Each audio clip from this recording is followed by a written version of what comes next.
Good morning, everyone. Happy Friday. Hope everyone's having a great morning. Let's see who's in here. Beach Bum, Very Merry, Cement Shoes, Candy, good to see you. How are y'all doing this morning? Guys, I've got to stay on track this morning. I can't be getting off on a bunch of different true crime articles because I've got a bunch of stuff to do. Mark's going out of town, and I've got some laundry, grocery shopping, things like that to do. But I thought tomorrow night, Saturday night, you guys could hang out with me. I may try to even be on camera. Probably set up in the kitchen and just chat. I'm not sure what we're going to do yet. Hey, Champ, soccer mom, good morning. We'll have a slumber party. Everyone's invited. Maybe someone can come up on panel and hang out. I'll figure something out to do, Play a game, goof off, something. You guys can keep me company. I really don't like him going out of town on the weekend because the creeps around my neighbor's house, and she won't do anything about it. It's her ex. He likes to come up on the weekends, creep around. I've noticed when he creeps, it's usually like on a Friday or Saturday night. She won't do anything about it. I can't do it for her, She's the one that has to go to the magistrate's office. Anyhow. Candy says, I'm in Illinois for the next few weeks looking for a place while the hubby works. Be safe. I'm in for the Saturday party. Good, soccer mom. Yeah, I'll set up the stream way ahead of time. Probably it'll be around 9. I like to put my animals up, wait till they're up at night. That way I don't got to worry about rushing off and running over there and putting them up. It's very important that I get the chickens locked up, as soon as it's dark. Beach bum, oh, don't say that. Yeah, well, I've not saw him in a while, although Lady was acting like the other night that someone was over there behind her mobile home. But it could have been the bear, because he stole my trash the other night, 3 bags out of the can. He knows how to get the lid up. Cece, we have an armed felon on the run in our neighborhood. The police came to our door and told us to lock everything down. This is scary. You're not home alone, are you, champ? Hey, RN student. Hey, TC, good morning. Okay, so we're going to be talking about a little boy that's missing by the name of Rory Pope. It's hard for me to say his name. Rory. Rory. Damn, I can't say it. Anyways, he's visiting his grandparents in Idaho with his parents, and he disappeared from the yard, and they have been searching for him. Also, we're going to talk about Barry Morphew. He's defending himself in a phone call interview. We're going to listen to that. And then I saw Letecia Staugh did an interview with Crime Online, a Jailhouse interview. We're going to take a look at that. And Carole Baskin. We're going to be talking about Carole freaking Baskin. She's going to be on Dancing with the Stars, but guess what? She's also going to be on 48 Hours. I don't think she's going to be on it, but they're going to be talking about her. Dawn's disappearance. Wonder how she likes those apples. Kenny Carr, who was Dawn's right-hand man, ex, is going to be on the 48 Hours episode. And I found an article with a sneak peek of some of the things that she says. And from the looks of it, she's accusing her ex of helping murder Dawn. Hey, Charlene, good morning. Champ says, yes, athlete is training, but have the dog security system with Cam. Okay. Don't answer the door or anything. That is super scary. Charlene, Carole freaking Baskin doesn't deserve all this attention. Oh my God, Cheryl, she did a video yesterday. She uploaded it last night, I believe, explaining why she was on Dancing with the Stars. She is the fakest person when she talks. Maybe we'll take a look at that. First, I want to let me pull up this little boy's picture first. I want to share his picture. They've been searching the little pond nearby the grandparents' house. Yeah, he was just there visiting. He is cute as a button too. Oh, it's not in my link room because I just saw the update. I forgot. Let me get on Crime Online.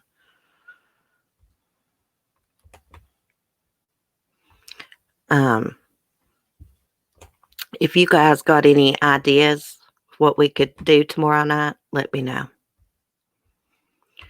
Okay.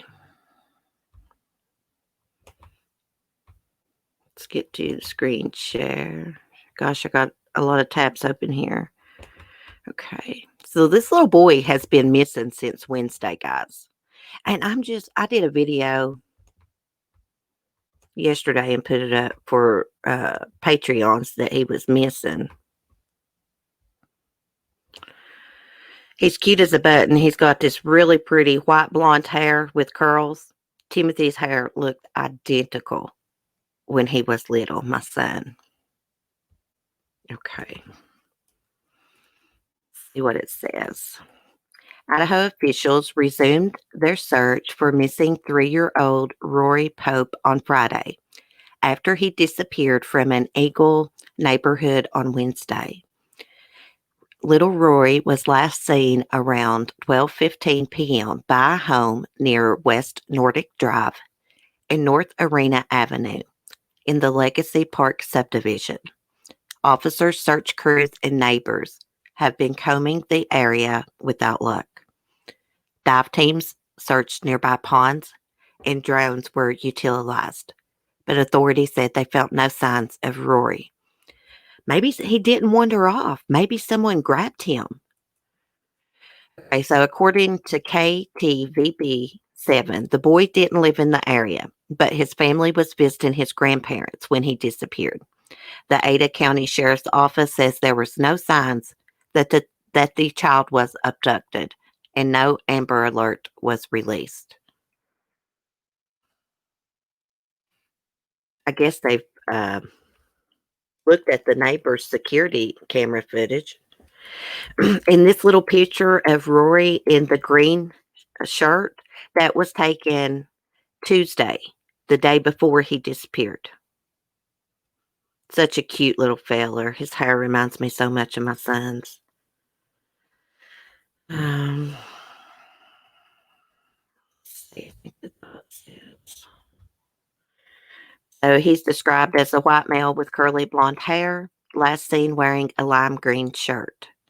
Anyone with information on the child's whereabouts should contact 911 immediately. Gosh, I hope he didn't fall into the water. He's only 2 years old. Keep y'all updated. I hope they find him. I hope someone didn't grab him.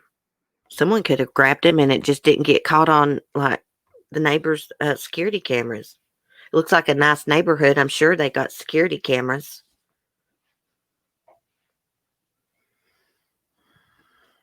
Thanks, Southern Mom. Hey, girl. Yeah, I'm going to start doing a lot more with my Patreon. I was thinking about it yesterday. Start doing a lot more videos. So not abducted. Where could he be? I don't know. Let's see. Warzel? Is that how you say it? Warzel? My damn accent. I can't pronounce anything right. I hope and pray he didn't get into the water. I wonder how he got away from them. How'd he get out of the adult's sight? You know, it's easily done. You can turn your back for a second and they can be gone. Yes, there is water nearby. There is a huge pond and they have been searching it with dive teams. They've been using drones too to search the area. Yes, cameras are everywhere now. Yes, champ. I need to get me one. A doorbell cam. Could come in handy. I need to get a trail cam so I can catch this bear on camera. Anyways, I'm praying for Rory. I hope they find him. I mean, it's possible he didn't go into the water. There's been cases where kids have been missing a couple days in the woods. Maybe he wandered into the woods. I'm sure they're searching. I'm sure they're using dogs, tracking dogs.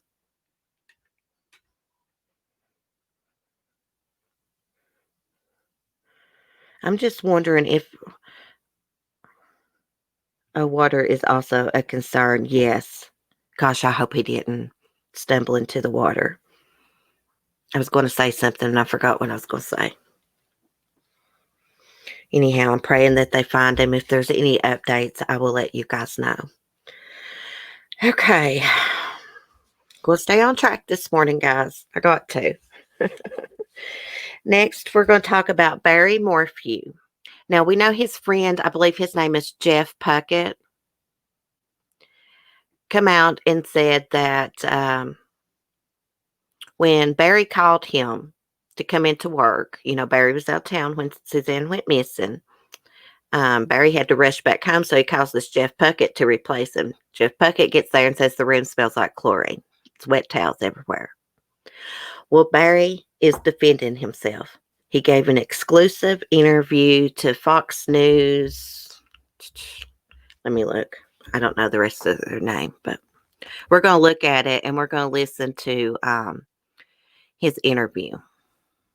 I'm going to have to unplug my mic so it won't echo, I guess. I don't think I'm going to screen share it. We're just going to listen to the audio so I don't get in trouble. It's Fox 21 News. So let me unplug. Let me see. It's probably going to mute me.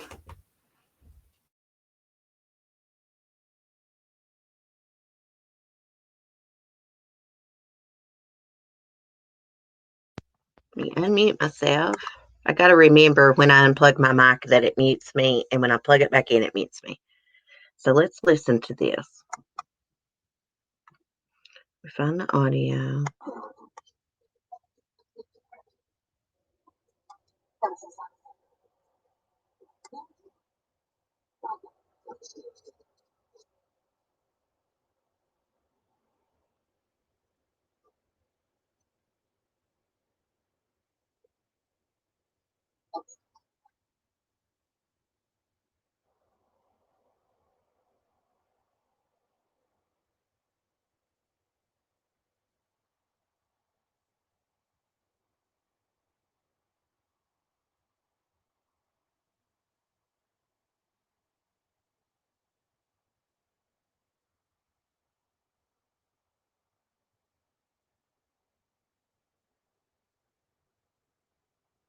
Can y'all not hear? Okay, I'm going to have to screen share it then. Let me see. Share the audio. This Microsoft is so different than Google Chrome. My apologies. With both men. So I want to do this on record. Tell me your side of the story, Barry. Listen, Jeff Puckett was in prison for 9 years. Still, Barry had hired Puckett for a project in Broomfield, fixing a wall on what turned out to be the weekend his wife, Suzanne, was reported missing. So I said, listen, I need to do this job. I will pay you good money to come and help me. I gave him a job and an opportunity. They all jumped on it. Barry said he'd been planning the project for a month. That had nothing to do with Suzanne missing. And Barry paid for Puckett's room, but didn't stay. And that's why he had to leave his family emergency on Sunday night. Puckett says he walked into the room set aside for him, and it looked like Barry had spent time inside at some point as well. Like he wasn't there long until it was bought. The bed wasn't hardly slept in, but I wasn't laid in or nothing. It was just kind of like laid on or something maybe. Then got in there, took a shower, and that's it. Washed up and left. But he said something was off, a distinct smell. Describe what the room smelled like. Chlorine. I mean, I'm not gonna beat around the bush. I mean, it smelled real strong, and I'm like, damn. That's just all I thought. And the next morning, a discovery that just didn't sit right, a piece of mail in the trash inside the room addressed to Barry. Well, I found in the mail the next morning, but it just kind of like, this was like an alibi, you know what I'm saying? And just the way the things was. Fox 21 News is the only news outlet that's talked with Barry Morphew. He says when he got the news about Suzanne, he left in a hurry. I rushed home, left all my tools at the hotel, called my workers, and said, I've got a family emergency. You're going to have to figure this out on your own. But Puckett says But nothing to work with. the crew was left high and dry and the wall couldn't be completed. When as far as the dirt and put down there, put it behind the wall. Once you build it up, you got to you run a layer block, do dirt, get inspected, and then keep continuing on to the next layer. And then but nothing like that to work with. And it kind of pissed me off. So Okay, did it stop playing? Hold on a second. My internet's acting weird. I think that wasn't the end of it. So Barry said that he left his tools there, but this guy says no. Okay, hold on. Let me get out all this stuff. That was the end of the interview, but I'm going to look at the article. Now, Suzanne's brother, I saw him on video. He was sitting in his car. He said the FBI told him that the room smelled like, or the house smelled like bleach. But Barry says that's not true. Hold on a sec. Let me plug my mic back in.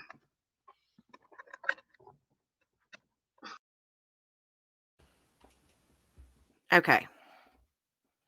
Oh, it didn't mute me that time. That's weird. Okay, let me look at my chat, guys. I was messing with my laptop and stuff. It was a piece of mail that was to the property he was supposed to be working on. I don't know if I trust this guy or not. I mean, I don't know. To me, he acted a little weird. Maybe it's just his personality. I mean, there's no way to prove that the room smelled like chlorine. You know what I mean? That's just his word.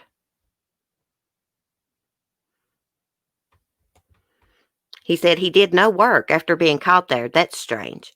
And he said there was no tools there. But Barry said he left his tools and everything there and rushed home.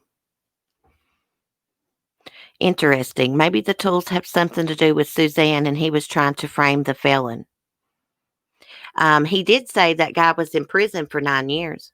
You know, just because someone's been in prison, don't make them a bad person. Maybe he changed his life around. People do change their life after they get out of prison, some people. Hey, Tasha, this is the part that bothers me, because if he left tools and they was not there for the workers, then wouldn't Barry make a police report on the tools? Good point. Yeah, that's a little weird. Where's the tools? Barry said he left them there. The guy said there is no tools.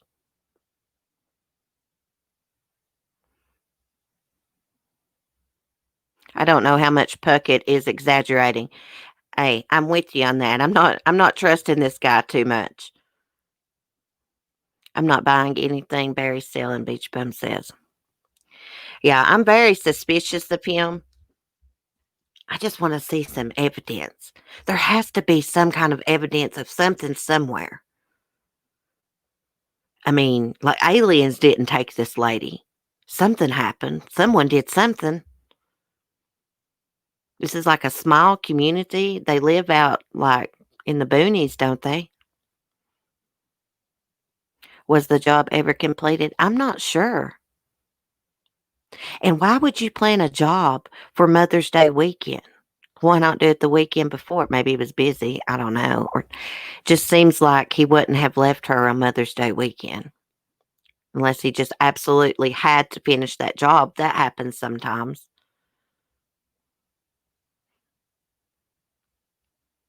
Hey, Leather and Lace. I don't know if I said hi to Karen. Hey, Karen.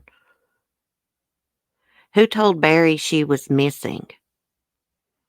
I think it was his daughters or the neighbor. I think the daughters did call Barry when they couldn't get a hold of their mom, if I'm not mistaken, and Barry told them, allegedly, to call the neighbor. And I thought the neighbor was the one that actually reported her missing. Cece, do you not think it's a little weird the daughters not being there Mother's Day and they have not come out and done an interview to find their mother? Yeah, I think all of it's weird. I think wasn't the daughters out of town for a camping trip or something with some friends, one of them? Hey Debbie, good morning. I'm looking at my StreamYards chat, not my live chat on my phone. Let me just scroll this article here and see what else it says.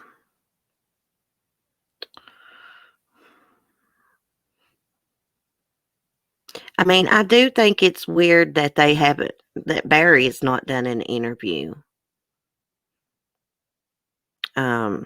He finally did this over the phone interview, of course. But I think it's weird, but on the other hand, I think maybe he's not spoke out because of, all the rumors and suspicion. People thinking that he had something to do with their disappearance. And maybe his lawyer advised him not. But you would think that you have your wife or husband missing, you would do anything in your power to help find them.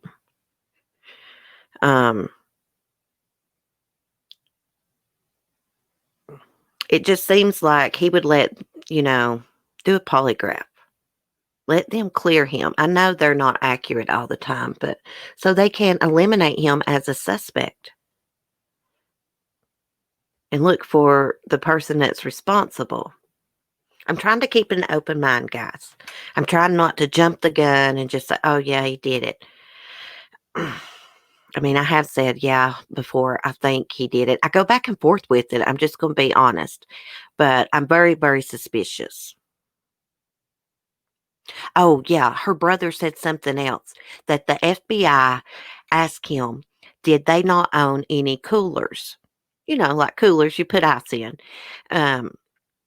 Because they couldn't find any at the house. And Andy said he assumed that they owned several because Barry goes on these big hunting trips. Everybody has a cooler at their house, I reckon, whether it be a big one or a small one. I've got several. I've got a big one that rolls. And then I've got a couple small ones. I'm sorry, guys. I'm having to adjust my bra.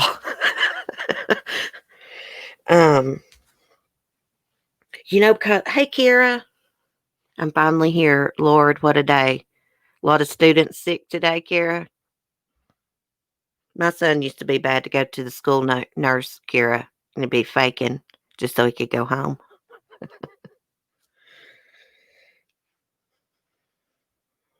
What was I going to say?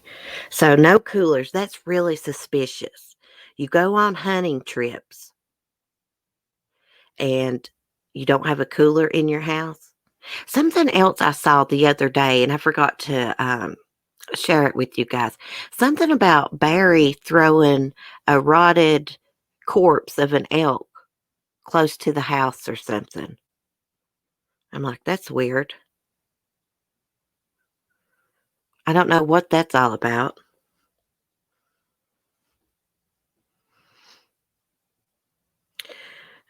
She says, only positive thing I can think is maybe she told her daughters, I can't take your dad anymore. Don't tell him where I am. Yeah. I've had those thoughts of like she could have been like trying to escape away from him, but she just don't seem like the type of person that would do that and let her family worry about her and let law enforcement waste all these resources.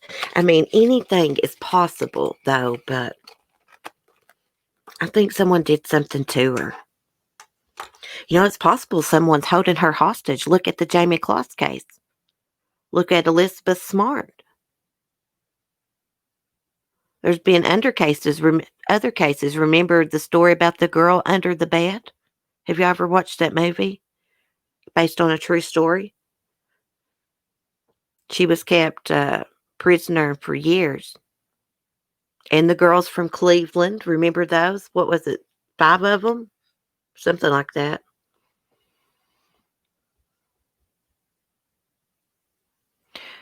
But wouldn't she let her dying dad know where she was? Yes, it just don't seem like that's what she did. Of course, anything's possible. I think someone did something to her. She hadn't had much contact with her family since she moved to Colorado. That's what her dad said in an interview on Profiling Evil. And I thought to myself when I heard that, oh my gosh, was she being isolated away from her family? I know that's what my first husband, who was abusive to me, did. He didn't want me to be around my family and stuff. He was even jealous of my own brother's sick. He's sick in the head. He didn't want me to be around my family because then they would know he was abusing me, right? I'm not saying that's the case here, but I did have those thoughts go through my head when I heard that.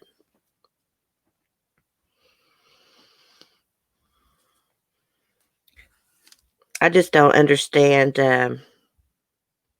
why that room would have smelled like chlorine, but hell, we don't know if this guy's telling the truth or not.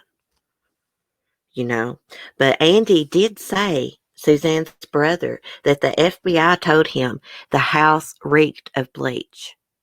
But you know what, guys? So does mine. When you walk in my house, you can smell bleach lots of times. Of course, I clean my floors with bleach into my water. I got a bleach cleaner I clean my counters with. If someone would have kidnapped her, then Barry would have been all over that because he seems like an opportunist.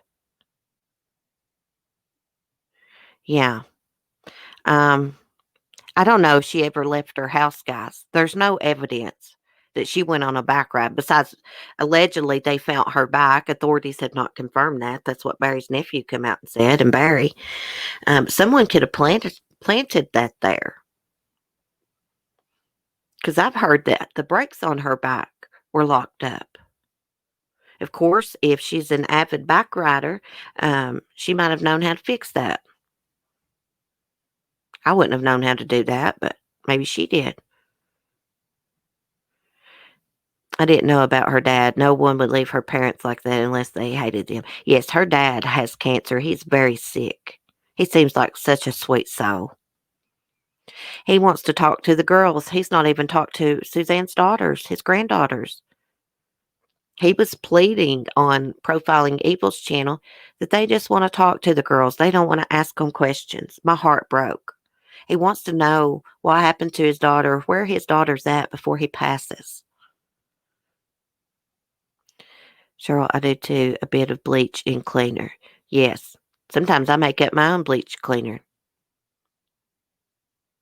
I'll buy some from the store, and then after I'm out, I'll just make my own in that bottle.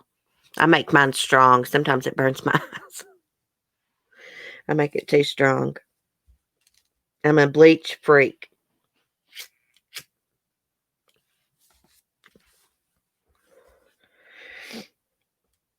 Okay, let me look at my notes, guys, so I don't forget anything. I'll let y'all finish commenting before we talk about Letecia. She's come up with some wild stuff, guys. Letecia Staugh. She says that Gannon's father needs to be arrested for manslaughter. She gave a jailhouse interview with Crime Online. I kid you not. I'm going to get caught smoking in the house. I got to put my cigarette out. I ain't supposed to smoke in here. I only smoke when I'm on my live streams. Okay. Granddaughters turning their backs. Well, you know, I'd say that Suzanne's family is suspicious of Barry. They think he's got something to do with their disappearance, and he's mad at them. They got some bad blood there. But you would think Barry would put aside the bad blood or whatever's going on and communicate with them. I mean, he married Suzanne. He swore to love her and protect her, and her dad probably thought he was giving his daughter into safe hands. And he ought to have at least enough respect to contact them, touch base with them. You know what I mean?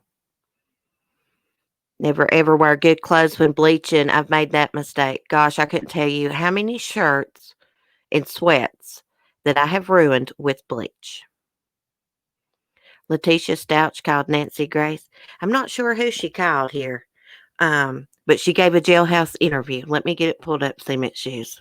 She's blaming Gannon's dad. She said Gannon's dad had some dealings with this shady guy. I can't remember his freaking name, but we're going to pull it up. Don't let me forget to tell y'all about the people that was arrested for keeping their kid in a cage, in a dog cage. Happened in Ohio. Some people don't need kids. I'm trying to remove some of these ads. Okay. Now, I can screen share.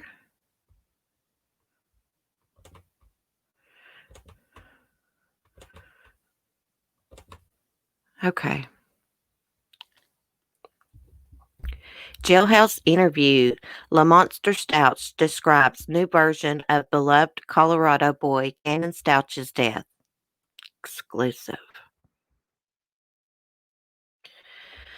Okay, it says, in an exclusive interview with Crime Online, Letecia, who's currently incarcerated at the El Paso County Jail in Colorado, alleged that her estranged husband, Albert Stouch, the father of Gannon, should be in jail for manslaughter. Although she didn't give specifics of why Albert deserves a manslaughter charge, she did claim that he owed someone named Edgar money, which led to Gannon's disappearance. Gosh, this woman is freaking psycho.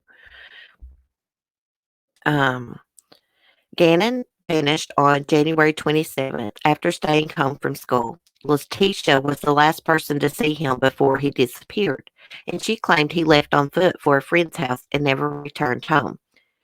Security cameras in the Colorado Springs Lorson Ranch neighborhood where Gannon lived didn't show Gannon living home during the time Letecia claimed. In March, authorities found Gannon's remains under a bridge in Pace, Florida.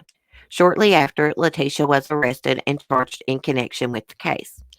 According to LaMonster, however, she has been covering for others, hoping that the full truth that's not sugar-coated would come out. This is what she says. Him, Albert Stouch, and Edgar was getting into it because he owed Edgar some money. We had the money that should have been paid from the cruise, Stouch explained. She says, Albert made a stupid decision, It just wasn't, a good decision. He told me a story to tell the police, and I just didn't know what to say. No, we don't know, lady. Monster. Stouch also claimed that her estranged husband told her she didn't have a child to lose, and that he had many law enforcement and military officials that could assist if she didn't snitch. What? Letecia explained that she went along with her husband, said because he claimed he would pull some strings to help her out. What she says. Where the police messed up is January 27th, he was on a train. You see what I'm saying? I'm thinking that there's this thing, but it's not because they came to my house with hours of body cam. There was nothing. Like, you check my car on the body cams. You take everything. You just don't like it. She's talking about law enforcement. There was no way, you know what I mean? Oh, I don't know what you mean because I'm not making any sense out of the way she talks.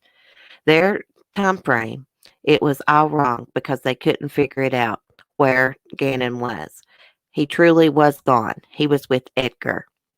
He should be here for manslaughter because it was on January 28th. That's why the police didn't have anything. Albert came in on the 28th from the airport and was like in a moment of rage. I mean, I could be on the low end and I could say, he should be here for murder, but I'm not. I'm saying that it should be, I guess, manslaughter would be the right thing. She's freaking delusional. Couch added that she wouldn't reveal the true identity of Edgar, which possibly um, be a, how do you say that, pseudonym, because he has dangerous affiliations. Crime Online could not verify Stouch's claims. The sheriff's office says there's an active gag order in the case and could not confirm if Letecia made a report with law enforcement. Albert Stouch has not been named as a suspect or a person of interest in the case. Last month, he broke down during a memorial for his son held in Florida. I just wish my angel wasn't in heaven, Albert Stouch said. Only after the memories came spilling in from his classmates and friends did I really understand the impact my son had. Gannon looks like his mom. Such a cute little handsome feller. Bless his heart. That evil witch. Okay, so meanwhile, El Paso County announced earlier this year they have numerous pages of discovery that point to Letecia as being the primary suspect in the boys' murder. For the first-degree murder charges, prosecutors alleged that Stouch unlawfully, feloniously, and knowingly caused the death of Gannon Stouch, a child who had not yet attained 12 years of age, and the defendant was in a position of trust with respect to the victim. The discovery documents are in this article. I can put the link to the article in the chat if you guys want. I downloaded it, of course. I'm going to go through it and read it when I get time. I'll put the link up in Patreon. Okay. So it says, despite a neighbor who said his home security video showed Letecia leaving with Gannon on the morning of January 27th and later returning home, investigators believe that Gannon likely did return home with Letecia that afternoon and died inside the residence. Evidence from inside Gannon's bedroom includes blood spatter on the walls, blood that soaked through the carpet, 50 droplets of blood on the wall, blood on wall sockets, and blood on the boy's mattress. Police also said they found traces of blood on the bumper of Letecia's car. The blood was determined to be Gannon's. Letecia attributes the blood to several accidents that happened inside the family garage, where Albert Stouch and Gannon did woodworking. She added that Gannon cut his foot in the garage and sat on her bumper while he helped patch up the wound. Lady, rain would have washed that away and stuff. Are you crazy? She's got an excuse for everything. Hey, look, if she really knew, if she wasn't involved and this Edgar guy really was, she would give up his last name. He reminds me of Casey Anthony with that Zanny the Nanny story. Um,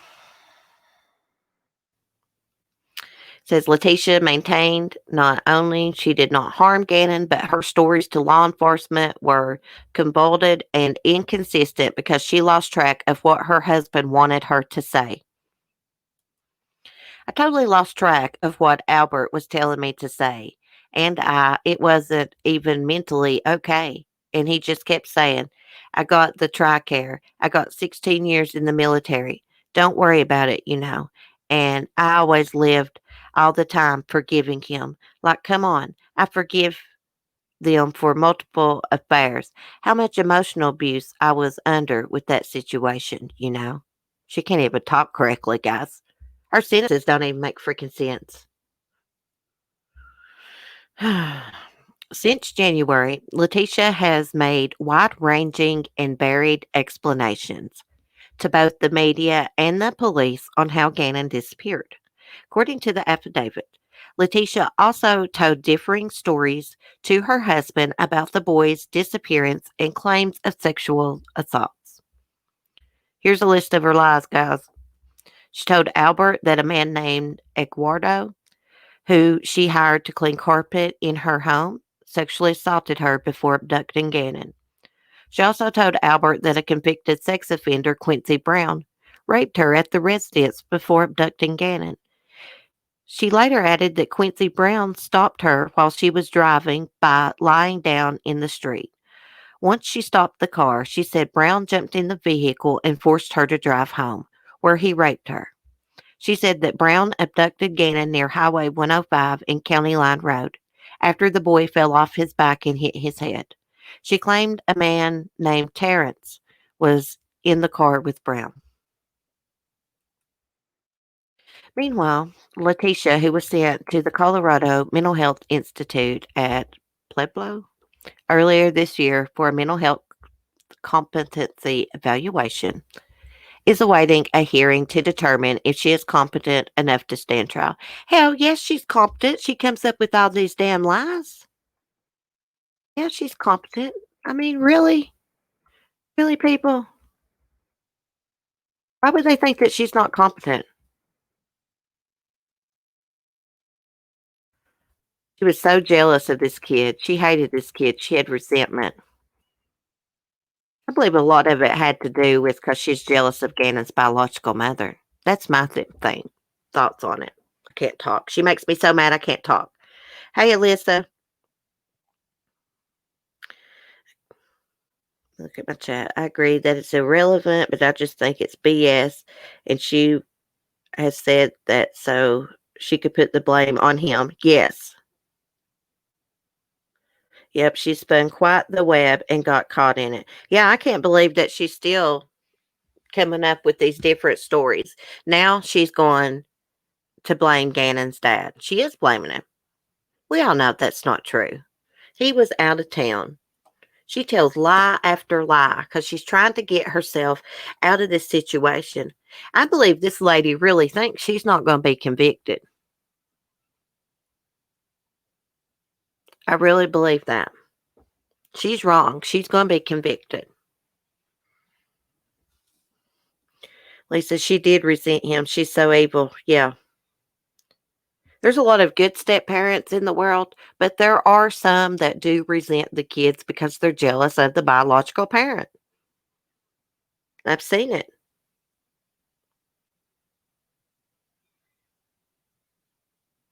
She found out I was having an affair, killed Gannon out of pure anger. Yeah. Yeah, because it's come out. I've not watched the videos on it yet, but I've been meaning to on a couple different channels. But yeah, it said he was having an affair with someone else that was in the National Guard with him, I guess, a lady. She might have found out. I mean, when you're in a relationship with someone, you can tell when they're cheating. You just get a feeling. Us women, we just know. People that's cheating, whether it be a man or a woman, they just act different. They start acting guilty. And they should feel bad about what they're doing because it's not right. But God Almighty, just because, you catch your husband having an affair, you don't kill his child. That's pure evil. I bet she abused Gannon for a long time, guys. She was probably really mean to him and he was afraid to tell anyone. I can only imagine how she treated him when no one was around, when no one was looking. I just don't think she just snapped one day and just killed him. I think she had been abusing him. Probably mentally and physically.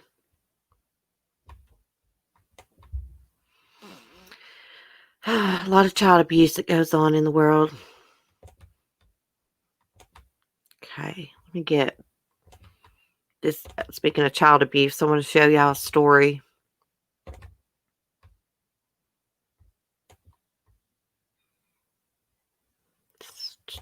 I'm trying to get these ads off here. I never saw so many ads on one article in my life. Crime online is so bad for that. Okay. They have the scoop on Al and his new girlfriend. Yeah, I've been meaning to watch about that. I may do that today while I'm cleaning and listen to it. See, I didn't follow this case closely because when it was going on, I was all wrapped up into the Evelyn Boswell case and the Vallows case and something else. And I just couldn't take another child abuse case following one closely. They take a toll on me. Evelyn's case still bothers me to this day. They all do. Yeah, just because he cheated, it didn't give her the right to harm Gannon. She should have never said a word to him. She shouldn't have been angry at Gannon at all over it. I think she was really, really jealous of Gannon's mother. Okay. So this Ohio couple had been locking their little girl up in a dog cage as punishment. I think she told on them. I think she went to visit her grandmother and she told on them. I think she only weighed like, I'm thinking she weighed 28 pounds. Okay, so an Ohio couple was arrested this week for allegedly torturing a 7-year-old girl over 7 months last year, including padlocking the little girl into a dog cage. So the grand jury in Canton indicted Derek Male, 30, Lillian Cottrell, 29, on charges of endangering children. Court records say the couple did torture and cruelly abuse the child from January 1st, 2019 to July 30th, 2019. The girl weighed just 28 pounds when she was found. So the Stark County Assistant Prosecuting Attorney said the girl, who is related to Cottrell, had been visiting with another relative for about 2 weeks in the summer of 2019, but balked when it was time to go back home. And she got a little fit. That's when the child said, "But I don't want to go back to Cottrell's house because I'll have to sleep in the cage." That relative, who has since gained full custody of the little girl, called Canton Police and Stark County Child Protective Services. The girl and 2 older brothers were removed from the house. The brothers are with another relative. Investigators said it doesn't appear they were subjected to the types of torture and abuse leveled and torture. Well, I can't talk. To the types of torture and abuse leveled at the girl. The police spokesperson said the girl was forced to sleep in the cage as punishment.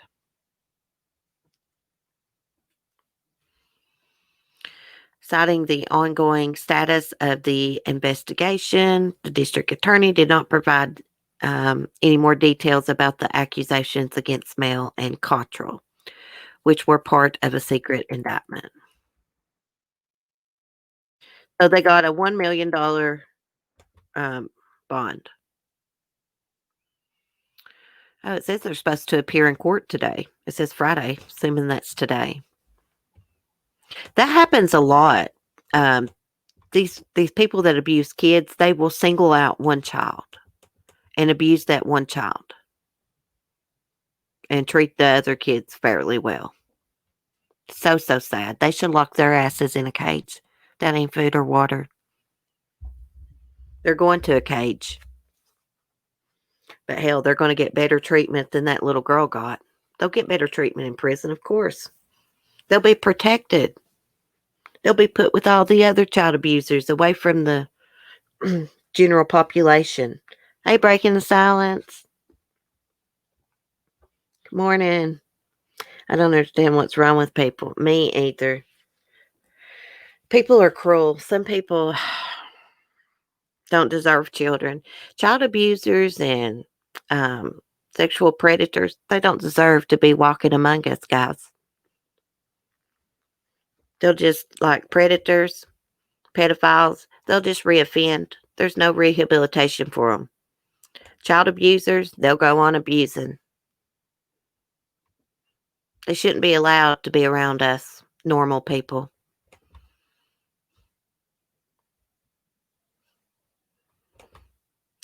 Okay. So we got to get to Carole freaking Baskin, y'all. Y'all know she's going to be on Dancing with the Stars. Let's see if I can find that article. It showed what she wore with her to her first rehearsal. Looked horrible. Totally, totally horrible. I'm going to be Carole Baskin for Halloween, guys. I need somebody to dress up like Joe Exotic. So, Carole Baskin's missing husband, Don Lewis, his daughters filed a lawsuit against Carole Baskin. They want information. They want her to release information, documents and stuff. Well, her husband, Harold freaking Baskin, filed a motion objecting. He says that they have waited too long. Actually, I think they got screwed out of their father's money. They only got 10%. She got the rest. Let's not forget, she's a homewrecker. Okay, I got a screen share, guys. I got to show y'all this freaking outfit. I wonder how she's going to like it when the 48 Hours episode airs about her missing husband that she don't give a damn about. Look, this outfit don't even match, y'all. I want you to look at that crap. Look, she got security with her. Oh, crap. I'm scrolling here. I didn't mean to. Okay, here's her from the backside. Here's her from the backside. Carole, come on. You should have wore a solid color leggings. Black leggings. Or even some pink. Maybe even some green. Tan.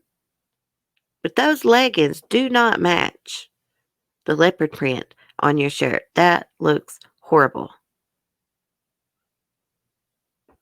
Oh, that's a backpack she has on. Okay. I thought that tiger was on her shirt. It's actually a little backpack. I mean, okay, I like the backpack, Carole. The shirt's not too bad, but with those pants, it looks horrible, sis. You know, what do I know? I'm just no country girl.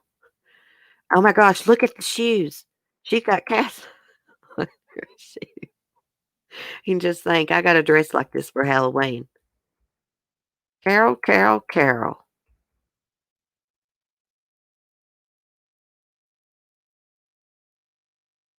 Okay, I got to look at the chat here.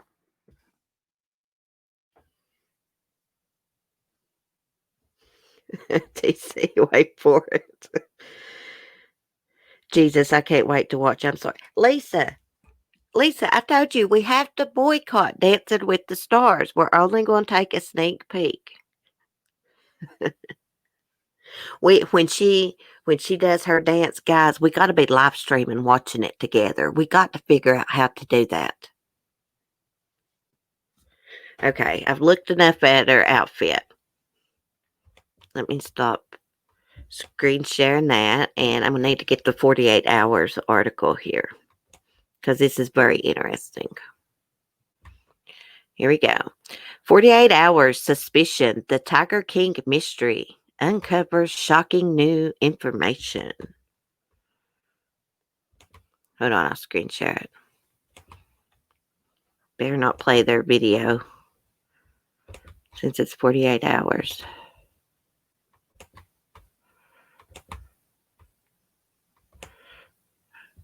Oh, crap. I gotta get a wireless mouse.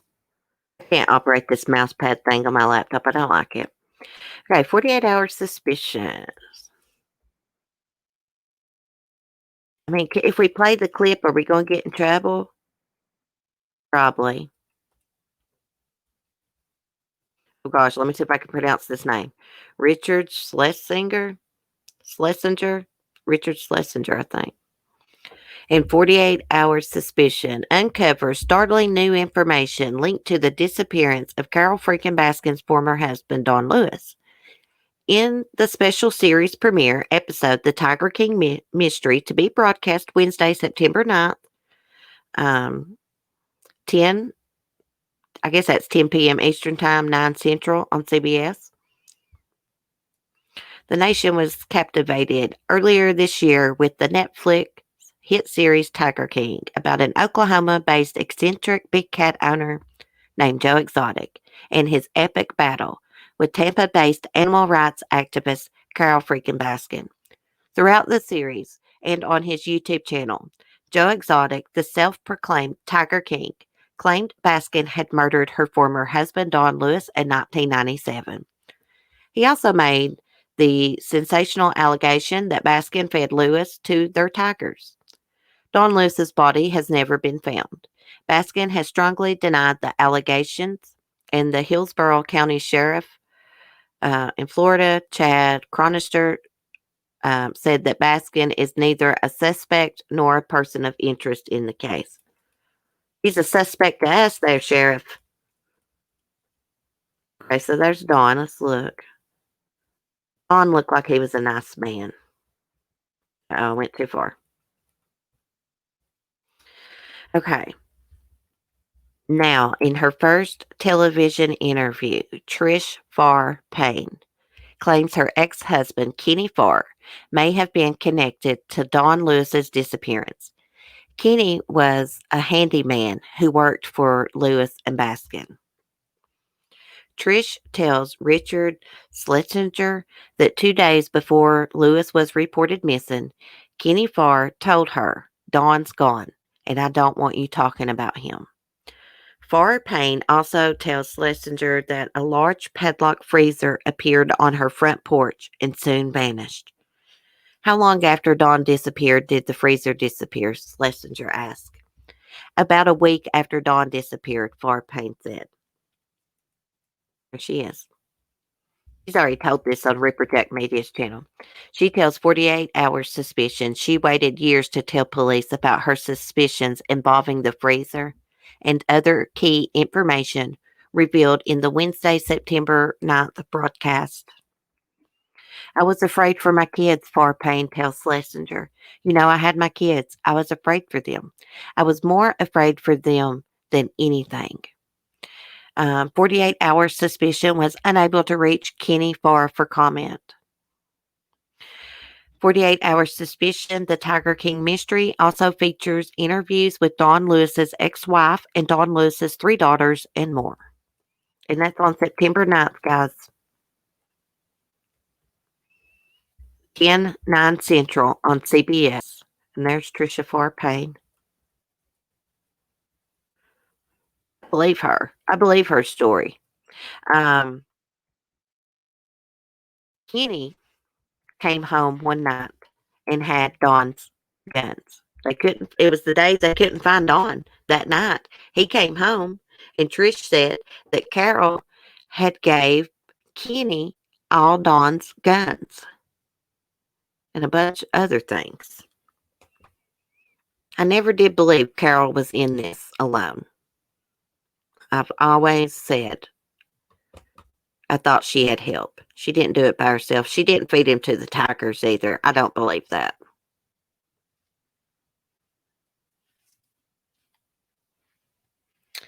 Okay. I gotta get me an outfit, guys, that looks like Carole's. I'm gonna order me some kind of leopard print shirt or something for my Halloween costume. And Never Lose Hope is making me a headband. Flowered headband. I can't wait to get it. It comes on I think it said Wednesday, September 9th.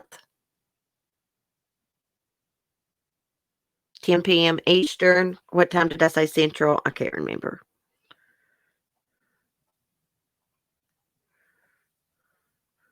Going to have to watch that. We'll have to talk about it the next morning after it airs. Okay, guys. So I'm going to have to get off here in a minute. But before I do, we've got to do our good topic. And for anyone that come in late, I'm going to be doing a stream tomorrow night because I'm going to be home alone for the weekend. And we're going to have a slumber party and hang out tomorrow night after I get my animals put up about 9 o'clock, 9:15. It's getting dark earlier. So I've been putting my animals up about 8:30. I'll figure out something to do. We can chit chat. We could have open panel. We can just do whatever. Just have some fun. Okay. So I got a sweet story for all you kitty cat lovers. For all you cool cats and kittens. When I come on in the mornings, that's what I'm going to start saying. Good morning, all you cool cats and kittens. Okay. So a shelter cat with the saddest eyes can't stop purring when Forever Mom brings him home. This is a cute cat. When a woman named Sandra saw the Animal Humane Society's adoption listing for Bruce Willis, a ginger cat. I love the name Bruce Willis. A ginger cat, his photo tugged on her heartstrings. The 6-year-old feline had been wandering the streets of Minnesota for years before ending up at the shelter, where he quickly became known as the saddest cat. But Sandra saw something else in him, a desire to love and to be loved. Look on the full story here, guys. Come on, load up. Hold on. Let me screen share again. I forgot when I get those articles from the news break app, it does that. Okay. Here we go. Oh, he does have the saddest eyes. Oh, looks like he has something wrong with his eye. Look at his little cute paws. Bruce arrived with a host of health problems, including chipped teeth and a healed eye injury. He also tested positive for feline immune deficiency virus. None of that could keep Sandra from visiting him again and again. He looked even sadder in real life than in picture, and this broke my heart, she said. While she never planned to adopt him because her landlord didn't allow pets, she couldn't stop thinking about the cat with sad eyes. Oh, bless you, Bruce Willis. When a month went by and he still hadn't found his forever home, Sandra knew she would have to talk to her landlord. Surprisingly enough, they made an exception for Bruce. All it took was one look at his picture to change their mind. The very next day, Sandra brought him home for good. 10 minutes later, he was purring up a storm.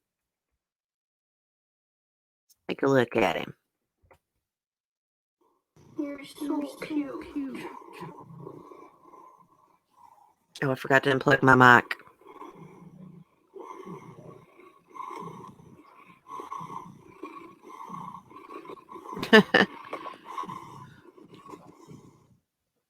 Okay, that's cute. I hope it didn't echo. He was purring up a storm. She said he didn't stop purring all night, Sandra said later. Since that day, he's been following me around no matter where I go. Aww. Tyler does mark like that, my beagle. She gets like right up behind his shoulders in bed and lays right on top of him. She says still his adjustment period wasn't easy. There was medications to administer, expensive vet bills to pay, and food allergies and behavioral issues to tackle. But today, a little over a year after Bruce's adoption, he's the happiest he's ever been. Look how content he is in that picture.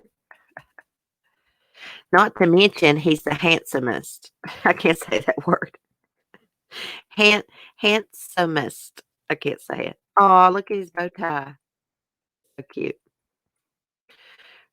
Bruce wouldn't be the sweetest, affectionate purr machine he is today if Sandra hadn't have given him a chance.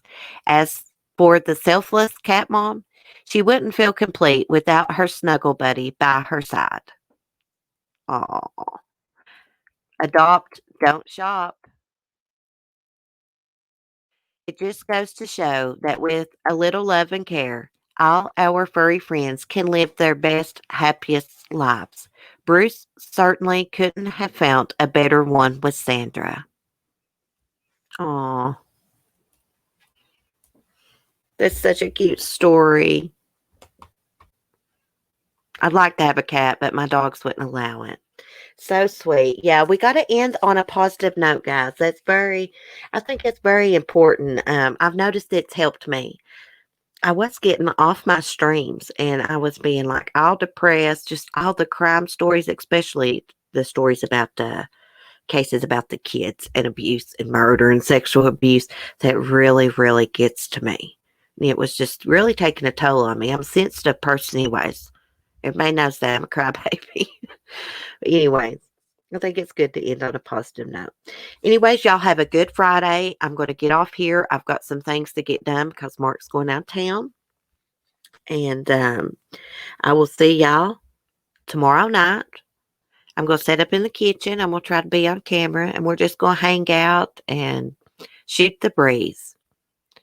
Wurzel says he was looking healthier there. Yes, he's handsome. Do you see how wide his paws are? I'll tell you someone that's got a beautiful cat is a subscriber and a dear friend of mine, Lucy Love.